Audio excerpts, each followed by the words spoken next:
Well,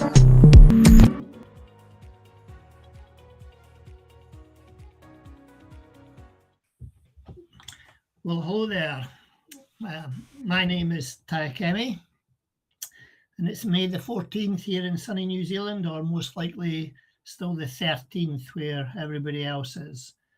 So wherever you are in the world, listening live or on catch-up, welcome to our 37th meeting. And I'll begin with the usual quick summary introduction. The TELx Council is a local governance group within the wider Telcoin Association and is responsible for representing the general interests of and informing the community in all matters pertaining to TELx, which is the self-custodial liquidity engine of the Telcoin platform. The TELx Council has the authority over all TELx operational rules and also has a mandate to alter TELx harvesting rules in order to regulate the flow of TEL issuance in the form of miner rewards from TELx. The TELx Council can also create new liquidity pools in order to incentivize or help support the wider Telcoin ecosystem. The TELx Council accepts through the Telcoin Forum TELx improvement proposals, also known as TELx IPs, which can amend or introduce new elements to TELx. So these bi-weekly meetings provide a platform for the authors of TELx IPs, which, as a reminder, can be any member of the community, not just council members, to present their proposals to the council and wider community. This allows the council members to review, debate, and refine these proposals to eventually reach a consensus. The proposal is then put forward to a formal approval vote through snapshot.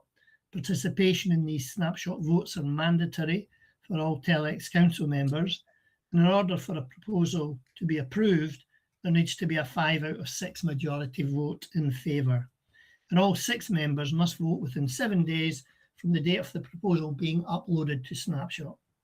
These council meetings also provide several critical functions for our governance.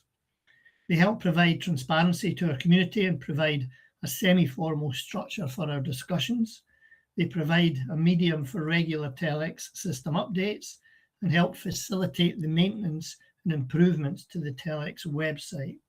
And finally, and most importantly, they allow the wider community to directly engage in Q&A with the council members, which in turn helps promote overall ecosystem health and social well-being.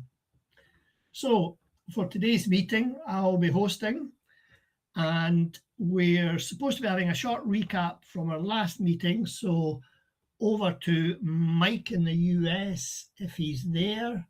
Hi guys, I am here. I'm working on it. I am like mobile today, and I just pulled off the road, and I'm having a little difficulty accessing the recap. I'm working on it. Give me a sec. Do you want me to step in, Mike, for you? If you have it in front of you, that would be lovely. Okay. I'm just a little bit limited by my mobile strength. Yep, no problem. So the Merkl integration contract was effectively finalized, pending final signature, and the proof of concept trial has now started. The Merkl trial is intended to test accuracy, reliability, and suitability before TELx commits to full integration. Current rewards shown are dummy rewards for comparison only. If adopted, Merkl would very likely support wallet-based claiming with possible API integration into TELx so users can view and claim rewards directly. The council agreed not to begin front-end development until proof of concept results are reviewed. The priority is long-term reliability over speed with a possible Q3 rollout. Liquidity strategy remains centered on the North Star, maximizing liquidity for the TEL token. The council discussed avoiding incentive dilution across too many pools. Uniswap v4 pools are being avoided by aggregators, likely due to hook-related warning flags. The issue appears tied to hooks rather than v4 itself. One possible path is removing rewards functionality from the hook whilst keeping subscription functionality for voting. This would require changes to the snapshot script and position registry. Merkl week 1 data has been received but is messy. Leo and Andrew plan to clean it up, create charts, and prepare clearer analysis for the next meeting. Week 2 of the Merkl campaign started using the same settings. The council may adjust parameters for weeks 3 and 4 to improve comparison value. The pool strategy discussions focused on consolidating around Uniswap as a best-in-class provider rather than fragmenting liquidity across multiple DEXs. Proposed future pools include TELETH across chains, TELEUSD and EUSD/EMXN to support Telcoin digital asset bank corridors. The council discussed potentially moving away from TEL wrapped BTC and TEL USDC incentives, though community feedback would be considered. V4 without hooks may offer lower gas, better routing, native ETH support, and subscription functionality. A 100 position lifetime wallet cap was discussed as a TELx side issue, not a Uniswap limitation, and may be reviewed. The initial Merkl distribution analysis looks promising, showing rewards less concentrated amongst top wallets, and no timeline was set for pool changes. Any proposal would include notice for liquidity providers. Now back to Ty. Thanks, Boo. Yeah, don't crash, Mike, if you're driving. I've posted the agenda in the chat if anybody wants to refer to that. We'll move on now to the second point, the Merkl integration, where, as Boo mentioned, we had just completed the first week last meeting, and so now we've just completed week 3.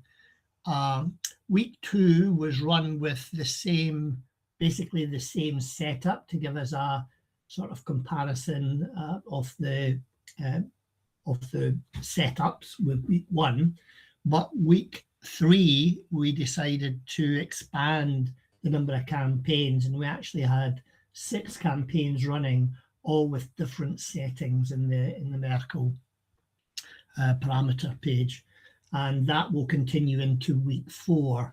And I think by the end of this current week, which is week 4, we'll have enough data to fully analyze and report back then on any findings. I don't know if we are in a position with our analysis dashboard yet to present anything. I also don't know if Leo and Andrew are on the call. Hey, Ty, I'm here. Oh, hi, Andrew. Thanks, mate. You sound mobile as well. Do you want to talk a little bit about Merkl? I don't expect you'll be able to present anything.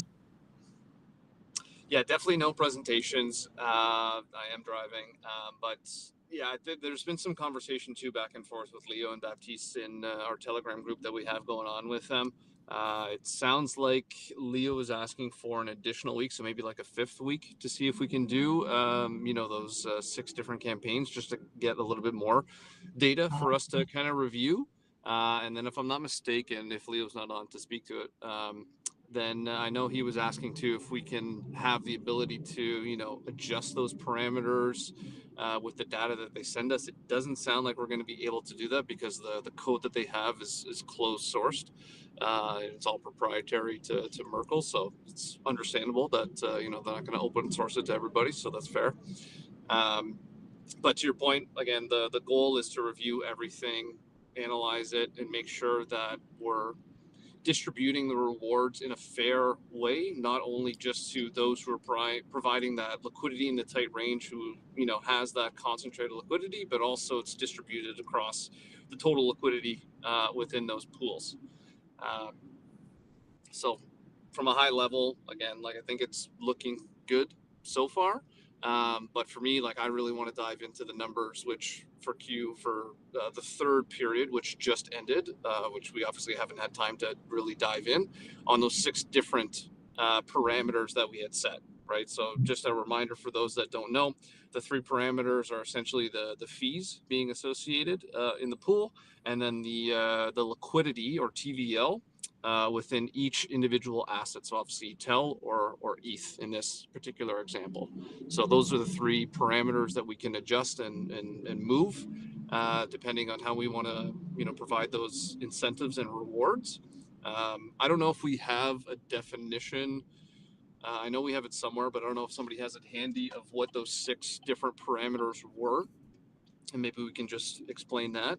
Ty, I don't know, or Boo, if you have that handy or not. I don't know if that was in one of the Slack channels that we were kind of going back and forth on, but No, it wasn't really. I don't think we drew up a table, but from recollection, I did have a look at the way the campaigns were set up, and they basically ranged from 100% rewards going to fees, no going to either token. Then we started introducing a reduction on the liquidity, and more of our balance going to the, a reduction in the amount going to fees and more of a percentage going to the TVL token, both tokens. And so the fees kind of ranged from 0 fees to 30% fees to 50% to 60 to 80%. And then the respective split between token A and token B. So in our case, TEL and ETH. So we ran a campaign with 0 going for fees, 50% going to each of TEL and ETH TVL. So we've got a real good range to work from. And I did look at some of the dashboards partly through the campaigns, and there is a variation in the way the rewards are split.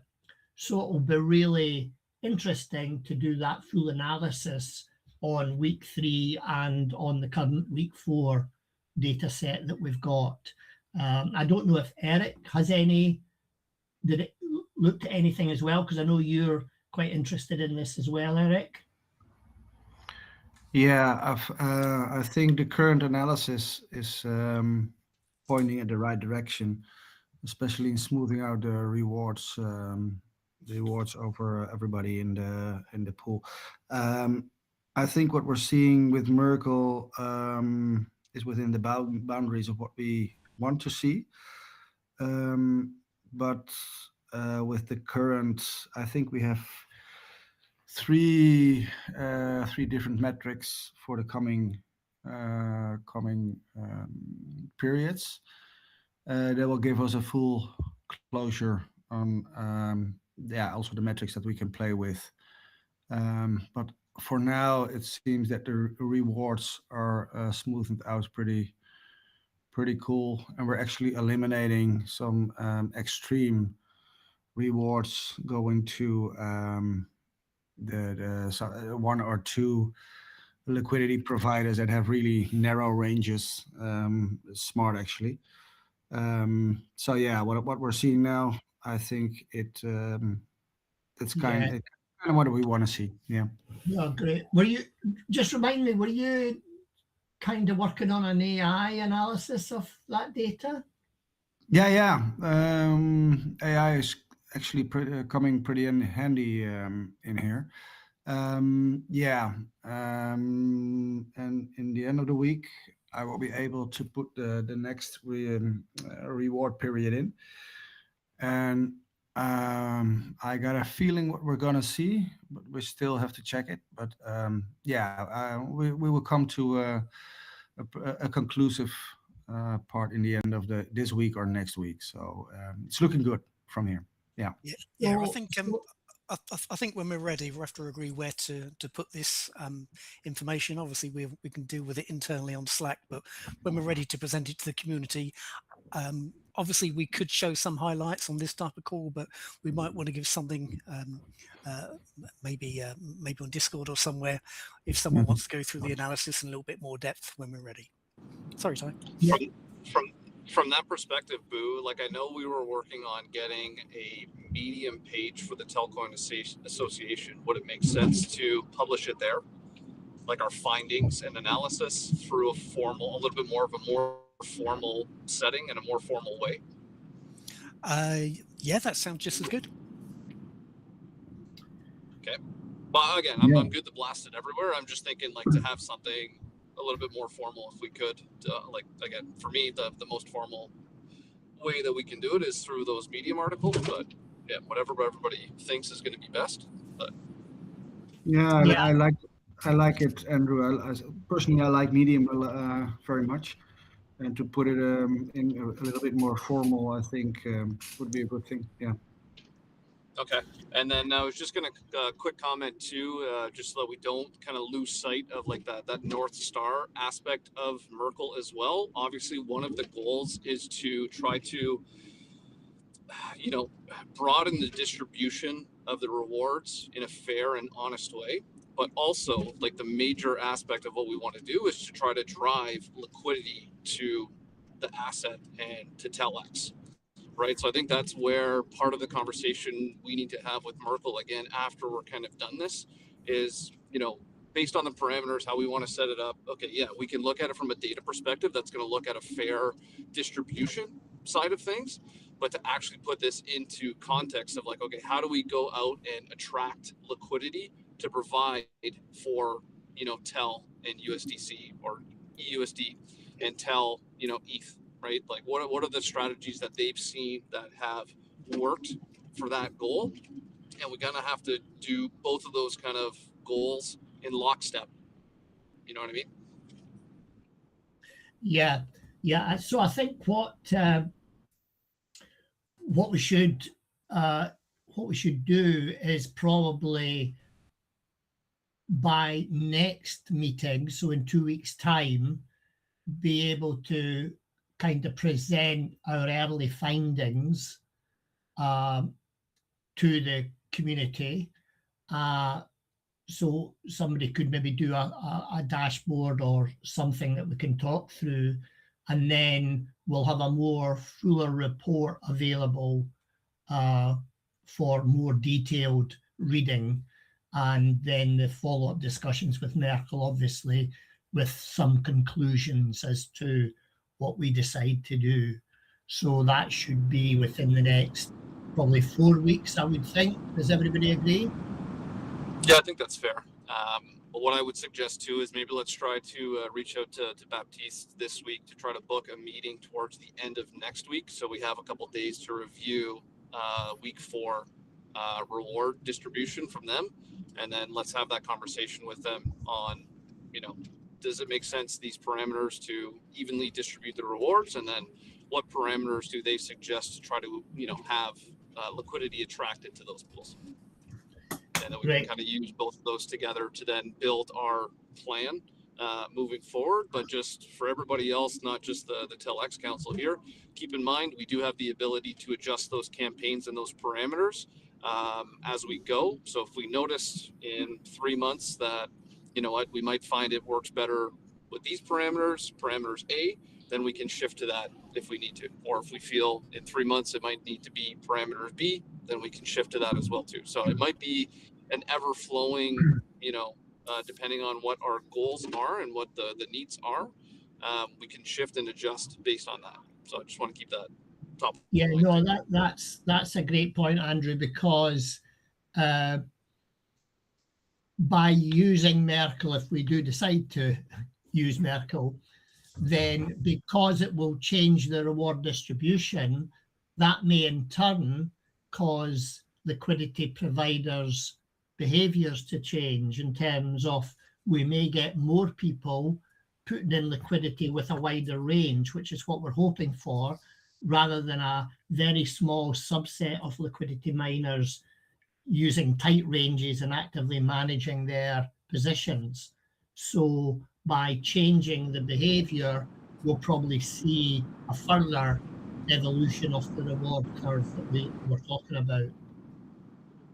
Yeah, exactly. And just to reiterate too, like I think we want both of those type of liquidity providers. Like we want the tight range to provide that concentrated liquidity, but we also want kind of like that backup plan B liquidity where if it goes out of that tight range and someone's not able to actively manage it in time, we still have enough liquidity to facilitate those swaps. Yeah. We need for a healthy platform. We need both. You're right. Yeah.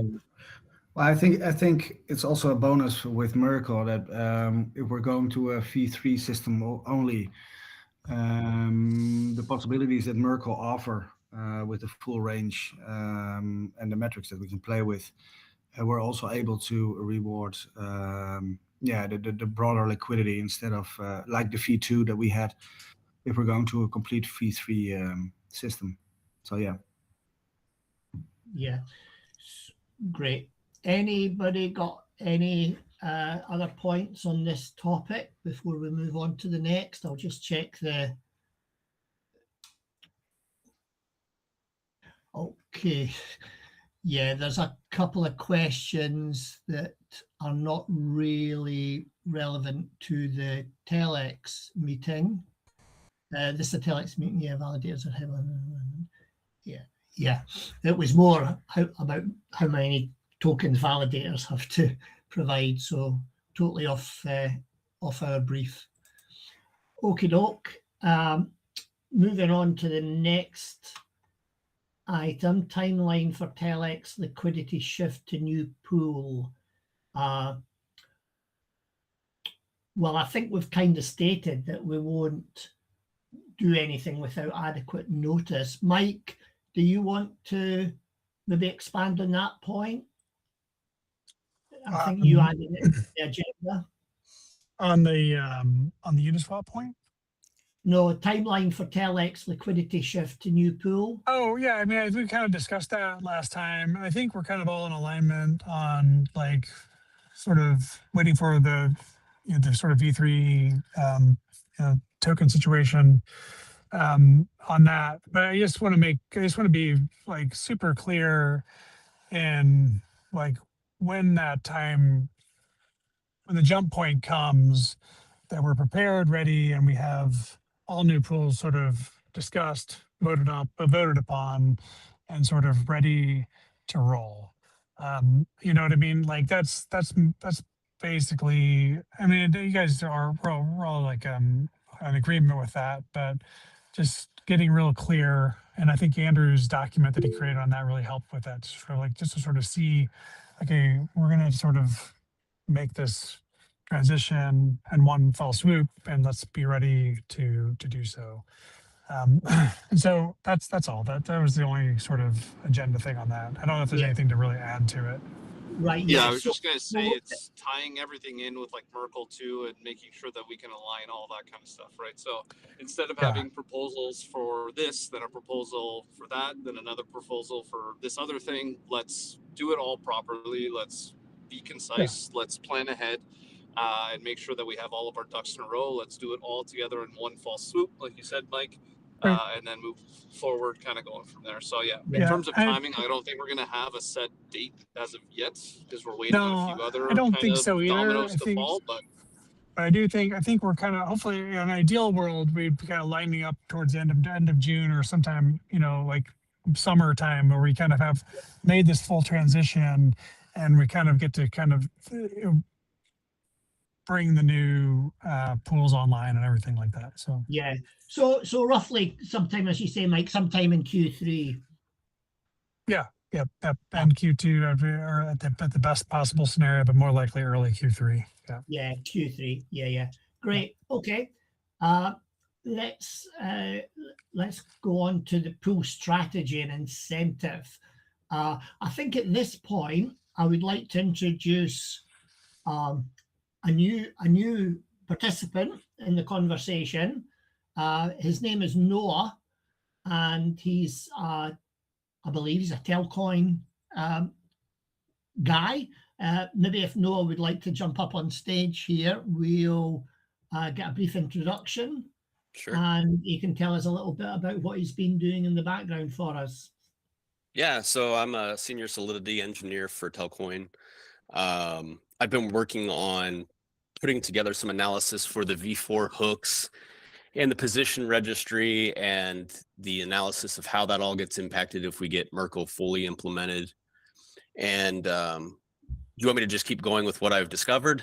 Please do, okay. Because I know you've done a host of stuff over the last few days. Yeah. So so it's basically trying to understand why the V4 hook was built in the first place. And I kind of got it pinned down to the main reason was for the rewards, for pro rata, making sure that the rewards were effective based on when people put their LP in. Now, obviously, if Merkl's handling all of that, the only thing that's remaining is the snapshot.org script, which goes out and pulls all of the positions and sets weighted voting up. Now, of course, that the same rules that apply to rewards don't really apply to the voting for the snapshot voting. So what I've pretty much discovered is that we can eliminate the V4 hook entirely, which is good. And we've talked about that a little bit already, because right now, a lot of the aggregators and even Uniswap itself won't natively go through those V4 pools. And obviously that kind of that defeats the purpose of adding liquidity to V4. So obviously we would like to get rid of that to start getting volume routed directly through the V4 pools. So I don't have any major issues. There was an issue where people were having like a limit of like 100 unique positions, and that was causing an issue. That would also get eliminated by the changes I'm proposing. I'm only about 90% of the way through my analysis, but we would just make some changes to the subscription. Very small. Basically, right now, whenever liquidity is modified, it goes through the V4 hook, and that would get changed to go through the subscription. So it'd stay out of the hook entirely. And that way we could just make sure if people are like exiting their positions or reducing their position below the threshold, that we no longer add them to the list of accounts that get analyzed for the snapshot. So, and then we would change the position registry to read from on-chain data rather than relying heavily on it being constantly updated. That way we could just read directly from the Uniswap V4 position NFTs instead of having that in a secondary source, because it's not really needed anymore once we go down this route. I'm not going to say it's going to be super easy, but it's a very doable and suggested path from my perspective. That's great. So from a user's point of view, they would open a position, they would still subscribe within TELx, right, and then job done. Right. Yep. Yeah. From a user's perspective, it would basically be, I would assume, transparent to them.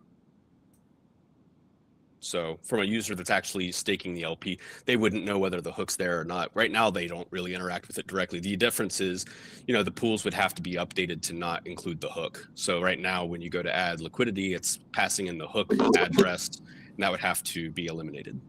Yeah. Yeah. I think we'd all agree that we'd like to be hookless. Yeah.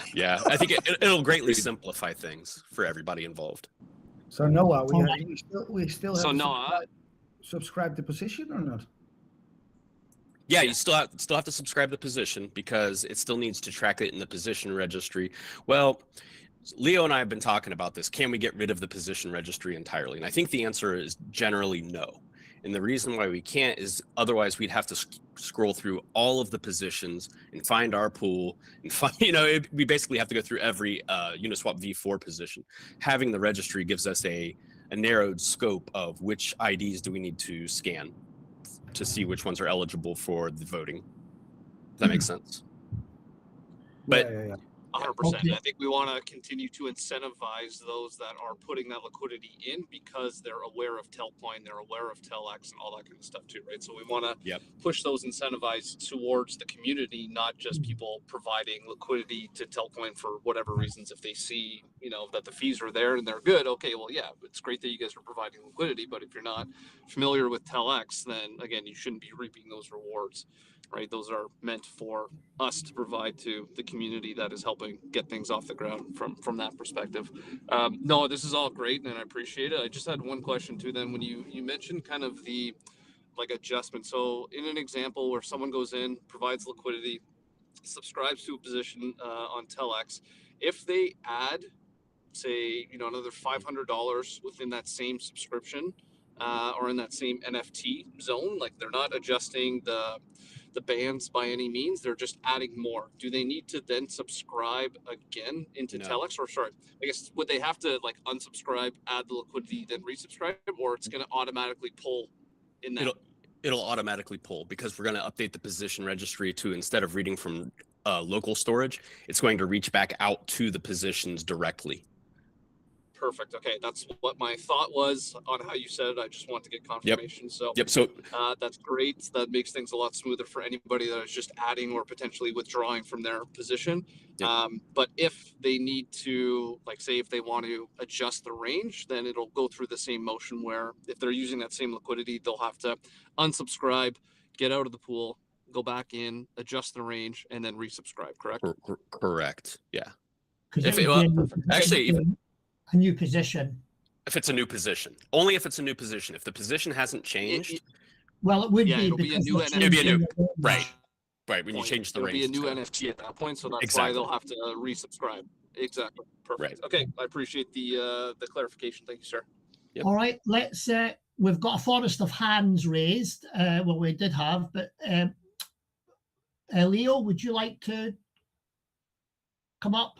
Yeah, just wanted to say, I believe the 1 basis point minimum was to counter people sitting on positions, or filling up or like potentially blocking the position registry contract, I think, off the Right, top it's of a my head, griefing. if that Yeah, would it's make like- sense. Yeah, it's like Yeah. anti-griefing. Yep. So I think, because I was going to say, because we wouldn't be handling the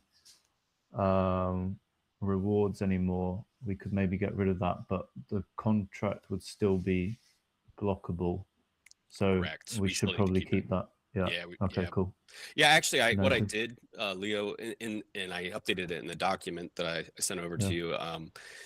I am adding a prune position function. So if people like go in and create a bunch of positions that are under the range, like they'd have to create a big position that gets into the subscription and then go back. So like somebody could do it. Maybe they wouldn't, but if somebody wanted to be a jerk, they could try something like that.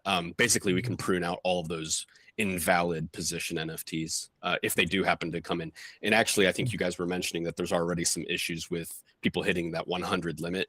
The prune also would resolve that as well. Yeah. I guess that's maybe part of my desire to get rid of the position registry altogether. But you said then we'd have to go through all of the Uniswap pools. But what if the pools were, or if the pool IDs were essentially hard coded on the snapshot script? Would that be an option? Or then we're putting stuff Leo, off chain, which we'd rather not. Yeah. Sorry to interrupt, but if you get rid of the position registry, how are you going to determine what is subscribed on TELx and what isn't? Because it's the subscription goes through a TELx subscriber contract. Is that right, Noah? Yeah, but the TELx subscriber writes to the position registry. Okay. That's all the subscriber does. It's an interface that's directly working with Uniswap. So it's almost like a Web3 version of a webhook. So basically, whenever the subscription hits, it's writing that data back to the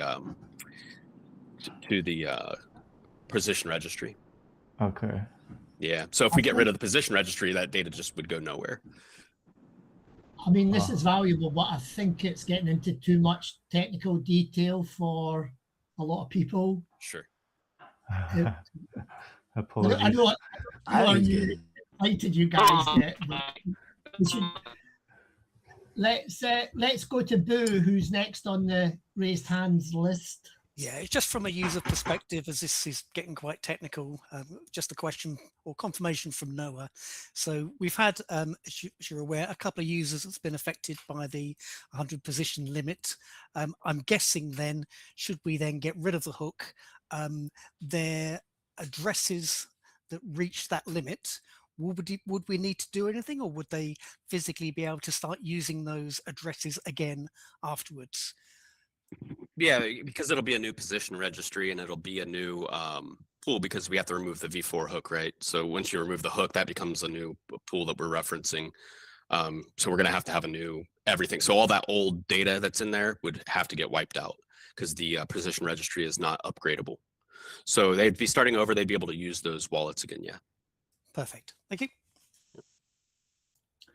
Okay, Derek, you've got your hand up. Yeah, no, I just had a question about how Merkl and the weighting that they're using handles low volume pools. So for instance, one of the big issues you'll find with V4 with the balancer pool with the base pool is specifically that because the TVL and the volume, well, really the volume in that pool is so low, and the way that the current hook and calculation works per position, somebody could essentially set a tight range and then make their own swap and generate, 50, 60, 70% of that day's volume, right? So how's that handled through Merkl is just what I'm curious about.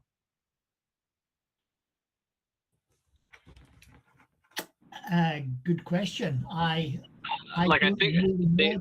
they have parameters in place. I know, like, just in perspective, they have things that they just don't allow through their system.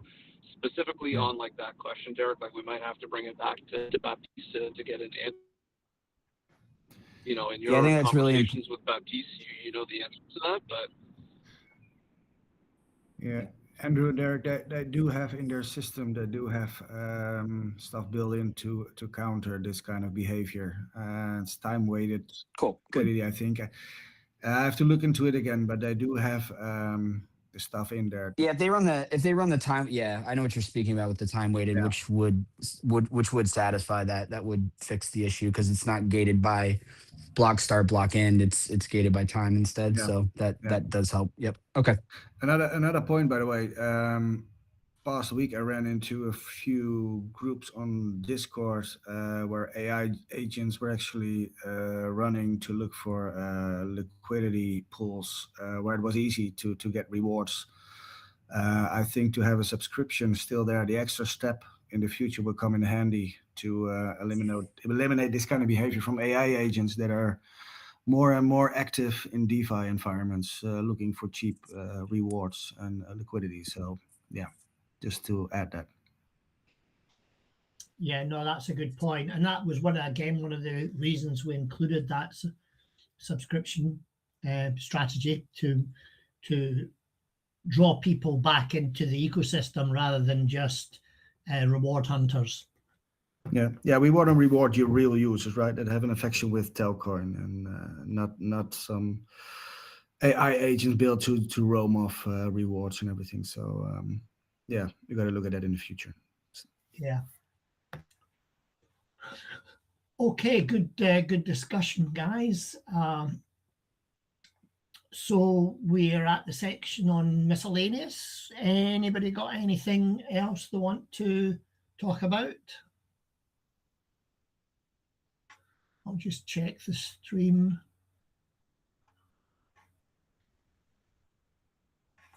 Yeah, I think we're okay on the stream.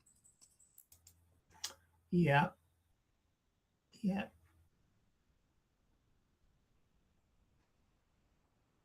I'll give it a minute.